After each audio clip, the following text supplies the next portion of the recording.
konting speeches, pagkatapos sasabihin, suspend, i-refer natin sa small group BICAM yung pag-aaral noong mga disagreeing provisions na mga versions.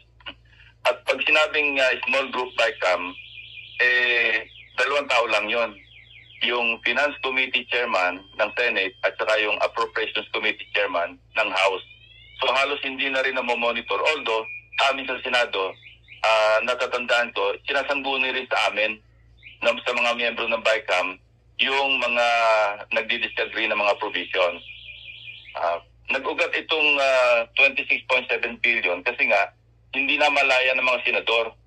Kasi pag-resume noong suspended na bicameral conference, alam mo rin ito, Ted, na halos pirmahan na lamang, parang yari na, nakakamada na lahat yung